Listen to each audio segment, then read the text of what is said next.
খানা খাইছিলো ইয়াত মূলা বিক্ৰী কৰিবলৈ আহিছিলো গতিকে ইয়াত বহুত স্মৃতি জড়িত আছে দুৰ্গা পূজা কালী পূজা গাঁৱৰ পৰা খোজকাঢ়ি আহো বাগানৰ মাজে মাজে তেতিয়া ৰাস্তা পদূলিৰ অৱস্থা সাংঘাতিক বেয়া আছিল বাগানৰ হওক গাঁও হওক চহৰৰ হওক ৰাস্তা পদূলি যদি ভাল হৈছে সঁচা কথা ক'বলৈ গ'লে বিজেপি নেতৃত্বাধীন NDA চৰকাৰ দিনত হৈছে বিজেপি নেতৃত্বাধীন মিত্ৰজোঁটৰ চৰকাৰ দিনত হৈছে অসমতো হৈছে গোটেই ভাৰতবৰ্ষৰ বিভিন্ন প্ৰান্তত হৈছে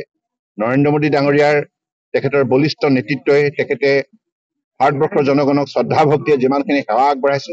তাৰ কাৰণে যে ভাৰতবৰ্ষ শক্তিশালী হৈছে বিশ্বৰ বুকুত অন্যতম শক্তিশালী ৰাষ্ট্ৰ হিচাপে চিহ্নিত হৈছে অসমৰ বুকুতো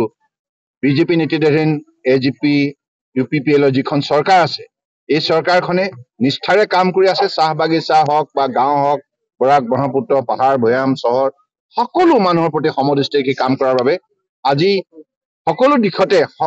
আজি যেনেধৰণে উন্নতি সম্ভৱ হৈছে যাৰ বাবে আজি অসমেও ভাৰতবৰ্ষৰ বুকুত নিজৰ সুকীয়া পৰিচয় আজি দাঙি ধৰিবলৈ সক্ষম হৈছে আৰু আজি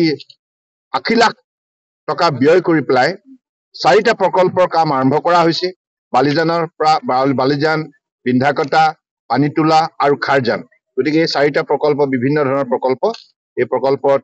80 লাখ টকা ব্যয় কৰা হ'ব আৰু ৰাইজৰ সহযোগিতাত মোৰ দৃঢ় বিশ্বাস প্ৰকল্পটা সুন্দৰ হৈ নিৰ্মাণ হৈছে